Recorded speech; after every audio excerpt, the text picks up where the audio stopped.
around 40 to 50,000 Israelis that live in the Bay Wow. Area. So the connection that and the impact that they're making is incredible. But they're making incredible not only within the companies, but also, within their own communities.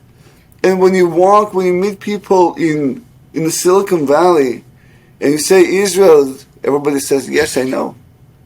And I know this guy, I know that guy, I know, and this is, that is a representation here, and that's so important.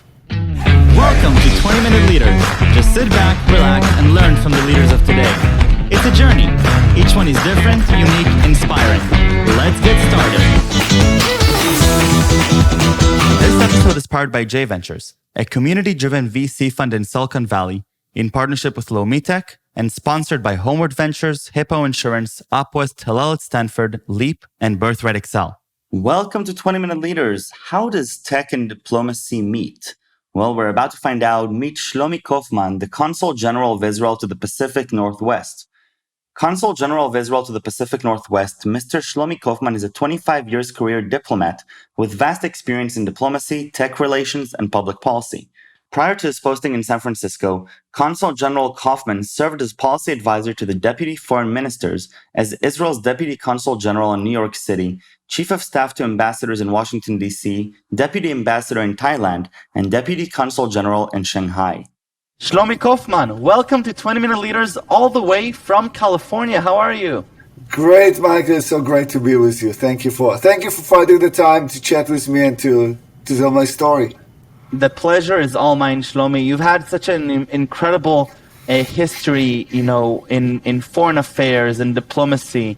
Some of the things that excite me most, besides the fact that you were a support engineer, back in the IDF and Orbit, but you're also in the Ministry of Foreign Affairs, Chief of Staff of Israel and the USA in Washington, diplomatic advisor to the Knesset, and now you're the Consul General of Israel to the Pacific Northwest. A lot of the people that I have here on the show are coming from the tech scene, entrepreneurs or investors, and this is a unique opportunity for me, and I think for a lot of my friends, to get exposed to the type of work that you do and the intersection of it in the world and what your day-to-day life looks like. So Shlomi, first tell me what it means to be a Consul General, and then I'll ask you to go back in time a little bit and walk me through some great milestones in your life that led you there, and then we'll think through some of the interesting trends that we're seeing now, including a recent study that you've been doing. Fantastic, Michael. So thank you for this opportunity. So what are we doing here?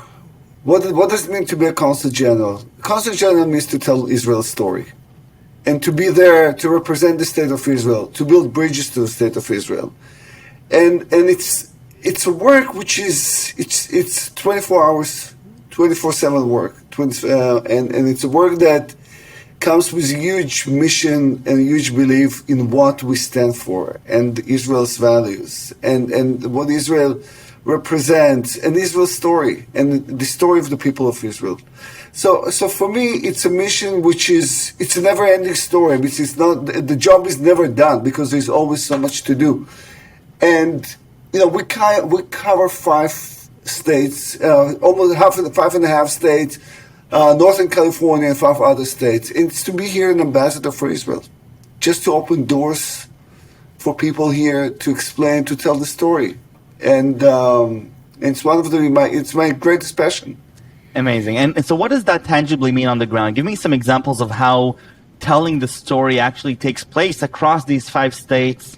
And you're a few thousand miles from Israel, telling the story of this miracle sort of nation, and there's a lot of different ways to look at what's happening. But how is telling the story coming to play with the day-to-day life? Well, what actually, how does a day look? It's meetings and building connections with elected officials, building connections in the academic world, with the Jewish community, and of course the tech community and businesses. Look, we cover from Montana, Idaho, Alaska, Oregon, Washington, and Northern California. And for example, in the past year, we've been doing like webinars between companies in Montana and Israeli companies, between Washington State and Israeli companies.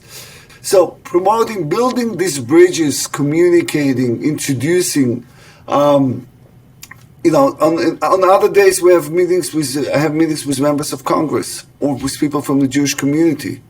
And again, it's telling the Israel story. It's what's happening on the ground, whether it's politics, but also trying to shine light of how do we connect to each other. What are the economic opportunities for the state and for the city and for the company with Israel? And there is so much to do. I mean, there is so much on a daily basis. It's like, again, it's a never-ending story. So, going through just a few short milestones in your journey, because you've been in diplomacy for a long time.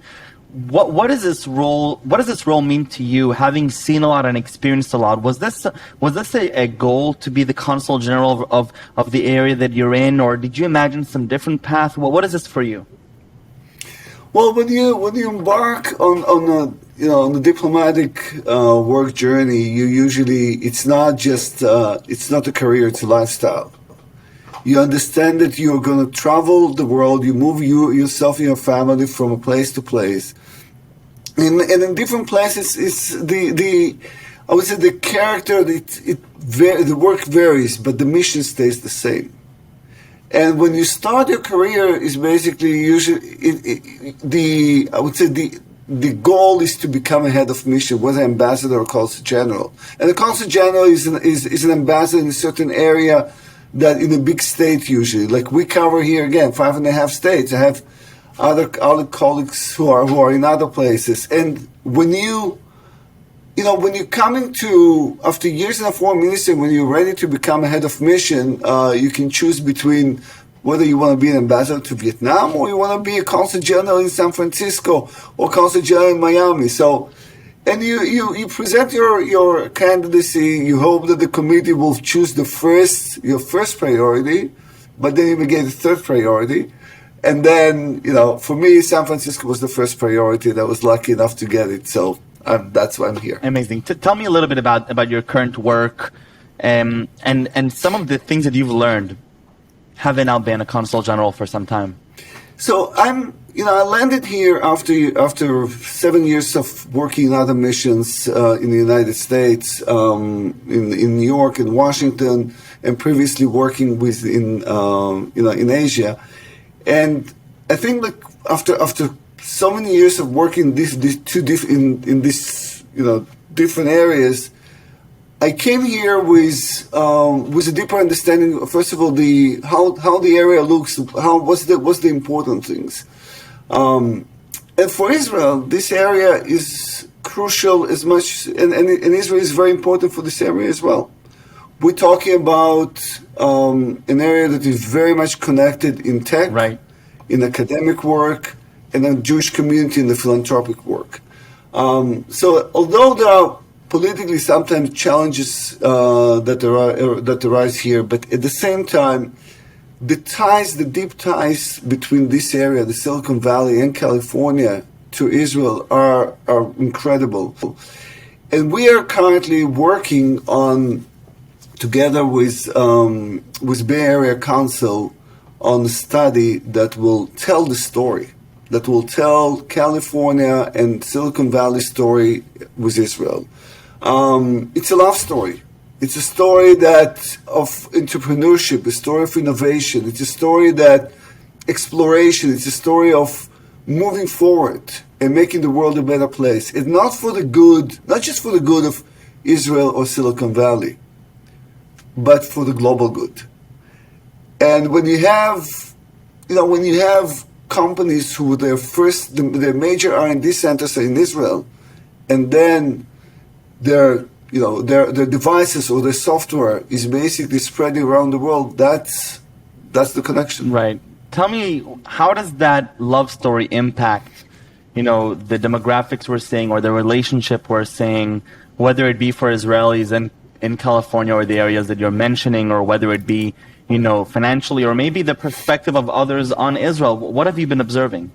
So first of all, we're talking about around 40 to 50,000 Israelis that live in the Bay Wow. Area.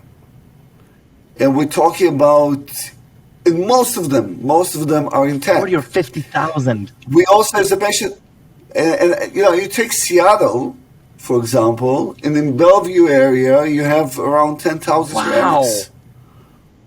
Most of them are intact. So the connection that and the impact that they're making is incredible. But they're making incredible not only within the companies, but also, within their own communities. And when you meet people in the Silicon Valley, and you say Israel, everybody says, yes, I know. And I know this guy, I know that guy, I know, and this is, that is a representation here, and that's so important. And if you take, if you even dive into Berkeley, for example, Berkeley for years, Berkeley University for years, people used to say, "Oh, this is a hotbed of BDS and kind of anti-Israel activity," but actually, there is so much pro-Israel going on there. There is Israel Studies Institute and Jewish Studies Department, and it's incredible to see the strong connection, the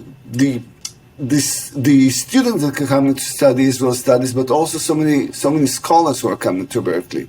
So you see this impact around us, which is very significant and very supportive. So obviously your job as Consul General, it sounds like it's a little bit different than of other Consul Generals around the United States or the world, because you have this unique intersection of technology, and you're living in an area that the notion of Israel is perhaps a little bit less political, and it sounds like it's a little bit more financial and business oriented, right?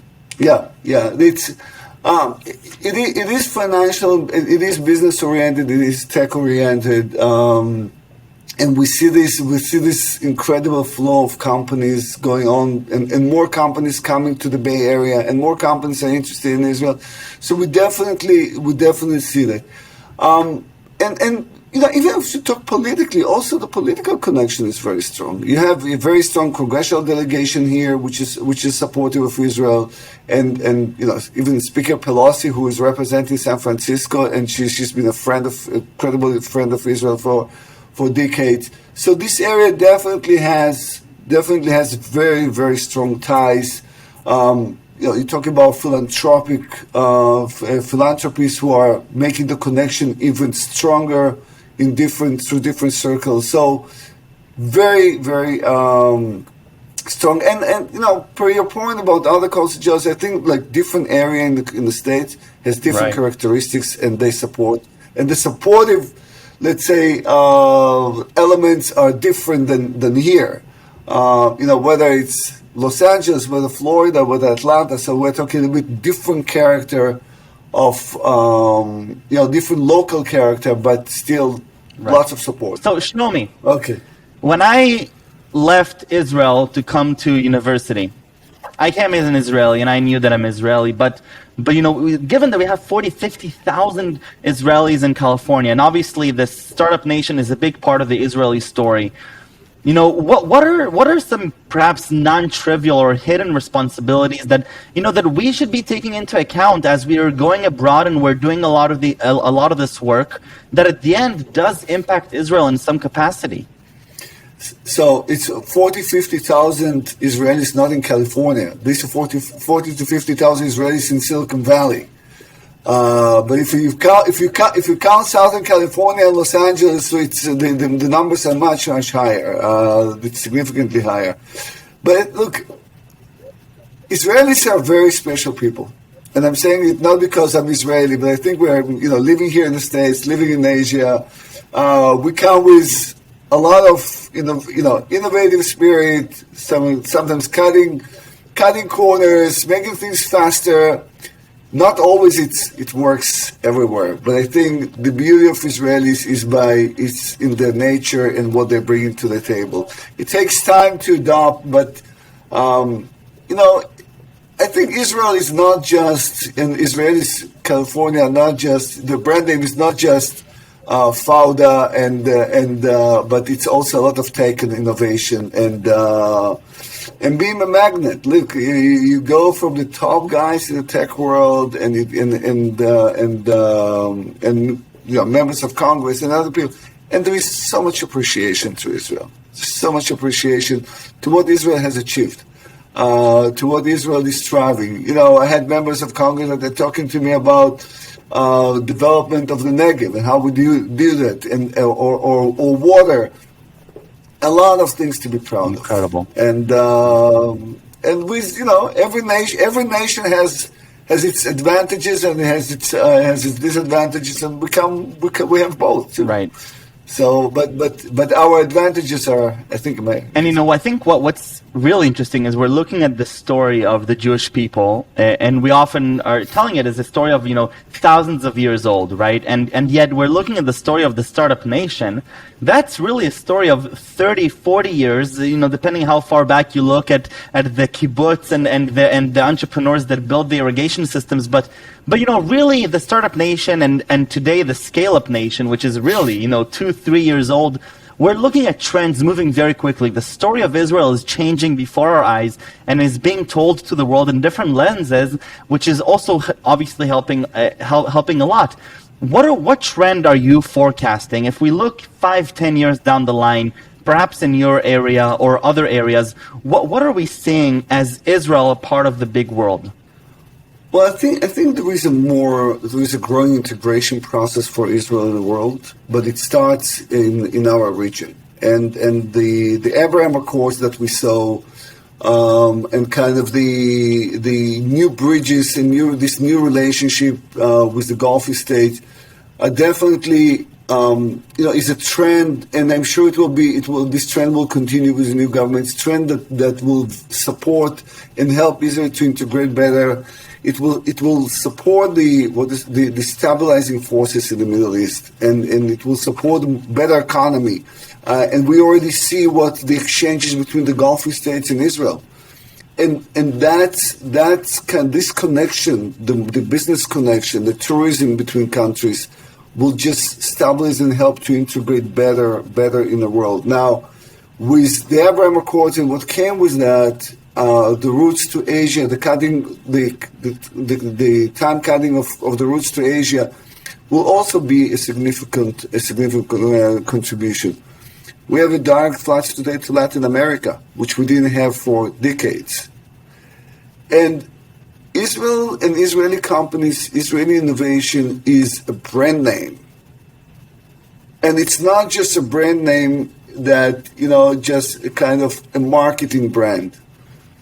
It starts it goes bottom up, and it's the people who are bringing that, and that's the beauty of that. So I see, and the more looking at the number of unicorns coming out of Israel, and the companies that go public, the integration of Israeli industry, of Israeli society, of the technology is just.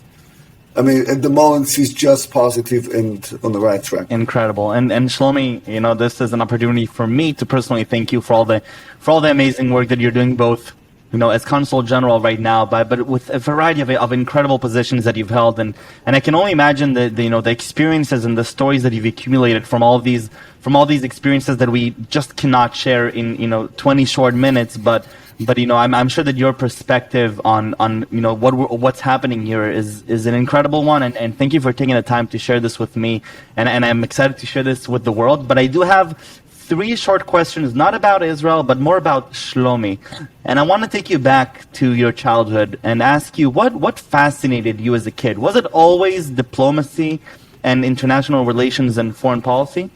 What always fascinated me was the global world. And coming from a Zionist family that made Aliyah to Israel when I was 9, the world and representing Israel was something that I was very, very much keen and very, very much interested. And I succeeded to make my dream, true. And although I spent times in tech, it was being in this position and having this job is fantastic. Amazing. And what inspires you today? So as you go about your daily life, or you're thinking about some of the questions, some of the difficult questions that, we were talking about. What inspires you in your day-to-day life? I think what inspires is what Israel stands for, and that I know what it stands for. And it encourages me to go and tell the story. And sometimes it's telling the story against all odds. Sometimes it's telling the story, it's finding a narrative that is being thrown out there. But the reality, the truth, and the values of Israel, they inspired me and they give me the fuel to continue. Amazing. And last but not least, 3 words that you would use to describe yourself. Passionate about my work, passionate about my family, and have more power to keep going with that. Shlomi, toda rabba. Thank you very, very much. I look forward to meeting you in person back in California. And until then, stay safe and stay healthy.